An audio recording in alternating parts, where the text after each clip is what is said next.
like metal. Like, it's not cold to the touch or anything. It feels like hard plastic, which isn't a bad thing. And there's even a tiny little bit of texture you can feel on the back if you rub your finger across it, but it's subtle.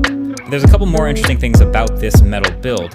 One is it still has wireless charging and reverse wireless charging. Now, as you may know, wireless charging works through glass and through plastic, but not through metal. So it seems like there's got to be some sort of a cutout back here on the back of the phone to allow that to happen. And then number two, there is water resistance on this phone, so this phone will survive a little rain or a splash. And then number three, there's also no more squeeze sensitivity on the metal body. So that squeeze for assistant feature from the previous 2 years of Pixel is cut. And you know what else is cut? Soleil. The radars and those sensors that were up in the front of Pixel 4 and 4 XL are gone, so the face unlock and the gestures that you would have had aren't here anymore. But that's a good cut. I feel like we got some things back from that. Now, they did toss back a fingerprint reader on the back of the phone, which to me has been the safest, best place to put a fingerprint reader, and it is super fast. Love that. And then cutting all that hardware out of the top has also left us with thin, uniform bezels all the way around the phone, which look way better. This is honestly, I'll say it's the best looking front of a Pixel phone in years, which maybe that's not saying much coming from the line that gave us asymmetrical bezels and the bathtub notch. But Pixel 5 is a good-looking, clean front of a phone for 2020. Only caveat here is you'll notice, if you look very closely, there is no normal earpiece speaker at the top of Pixel 5, and we've seen this before. So Pixel 5 looks to be doing that vibrating speaker underneath the glass thing. So my first impression of hearing and feeling it, because you can sort of feel it vibrate the top of the phone, is it isn't as strong of a stereo image with that bottom speaker if you really like listening to music very loudly, but it's not the worst thing in the world, and it works just fine, especially as an earpiece. And then last but not least, getting rid of that Soleil sensor array also made room for more battery inside the phone. So Pixel 5, despite being smaller than the Pixel 4 XL, has a much bigger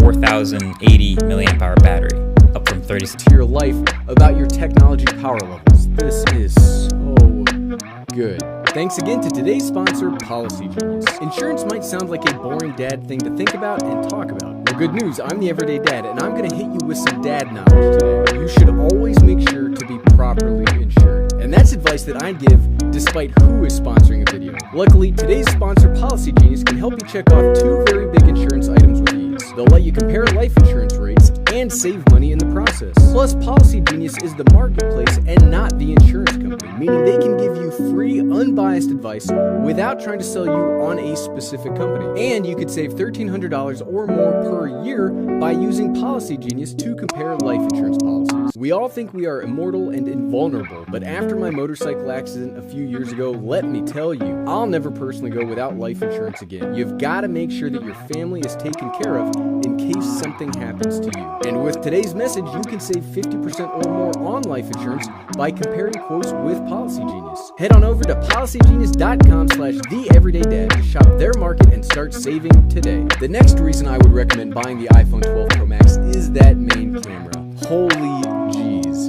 The battery life is amazing, and if I could put it into an objective scale of amazingness, the battery life is over 9,000 amazing nits. That's what we will use as a unit of measurement. The camera would probably be sitting at around 8,000 amazing nits. When I'm talking about the Max's camera, I'm specifically talking about the wide-angle f1.6 camera. The ultra-wide is cool. It's still an awful lot of fun. The 65mm telephoto is cool, and I have enjoyed using it, getting some background compression, making the photos look a little higher quality. But the real achievement here is that middle camera. Apple made a couple of really big technical improvements to this camera. One, they used a larger sensor, and the larger the sensor you get, if the megapixels stay the same, the larger the actual pixels will be, meaning you'll get more light on each, giving better low light performance, better dynamic range, better lots of things. Plus,